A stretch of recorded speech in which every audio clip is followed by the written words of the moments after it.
It's time now for Cleared to Play, where we take you inside the tent, get you updated on the latest injuries in the Bay. Proud to partner with UCSF Health on this segment and bring in Dr. Brian Feeley. Doctor, welcome to the show.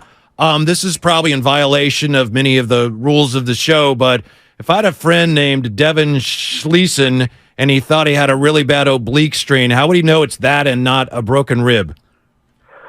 You can basically squeeze his ribs halfway up his chest. Okay. And if it makes him cry, then it's a rib fracture. If it doesn't hurt that much, it's an oblique strain. Okay. You can also make him laugh. If he can't laugh without crying, then it's a rib fracture. Okay. What if romantic comedies make him cry? Then what? That's a whole nother problem, and I would just steer away from him in general. Thanks, thank you. Thank you. This has already been very, very educational as well as entertaining. Free medical advice. Yes. Dr. Feeley, as you well know, as we all know, the Warriors ramping up Andrew Wiggins for the postseason. I mean, how can the training staff be medically certain that a player is in shape and that he's ready to withstand the rigors of NBA playoff action? Yeah, I think the best way to do it is talk to the athlete. And I think there's been some consternation because he said he was doing some light training. Realistically, light training for a professional athlete probably is something that's going to break the spirit of most of us if we try to go through it. So I think taking a look at what he's been doing, ramping him up slowly, and then seeing how he's feeling after each game. And I think the best comp is how they brought Steph back into the playoffs last year. They brought him off the bench for the first few games against Denver. They limited his minutes to under 30, and I would imagine they'll do something like that with Wiggins, assuming they get past the play-in game. So when it comes to replicating NBA action, even though you're not playing in actual NBA games, what's the part of it that he can't really do on his own? Is it the contact? Is it the pace? Or is it all of the above? I think it's all of the above, and I think it's that intensity. And I think if you think about a time where you were performing maybe in high school or college athletics where it wasn't a run-of-the-mill game or a preseason game, there was more on the line. There is no comparison to playing an NBA game at the end of the season with seeding on the line, a play-in game, or into the playoffs. So I think that intensity and that level of intensity you're getting from the other team, you just can't emulate in a practice game. Dibs, if I may follow up on the doctor's comment there, is there a high school moment in your career, athletic career, that you think kind of rivaled the intensity of NBA playoffs? Yeah, it's when we played doubles against Redwood my senior year with the title on the line. Yeah. But I don't want to dwell on a missed volley, Whitey, at Boyle Park. I didn't know. That's neither here nor there. I didn't know.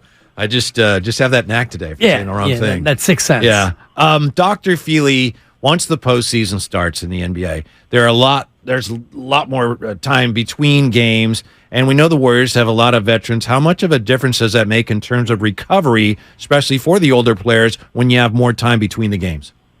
Yeah, I think that's a huge difference. I think there's really a few differences to take into account, especially up until the playoffs. First, your travel is a lot less, so there's fewer time zone changes. You're not traveling as far. There's a decent chance you're at the same time zone. So the away games don't have the same weight.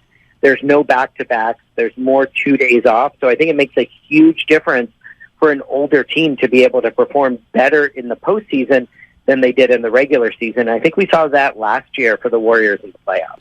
Klay Thompson missed the last game against the Thunder with back soreness, lower back soreness. How much is that a concern? And what do you think time off will do for his ability to get back to being the Klay that we've seen the last few months? Yeah, it sounds like it was more precautionary than anything else. It was just what sounds like a small tweak in the pregame warm-ups.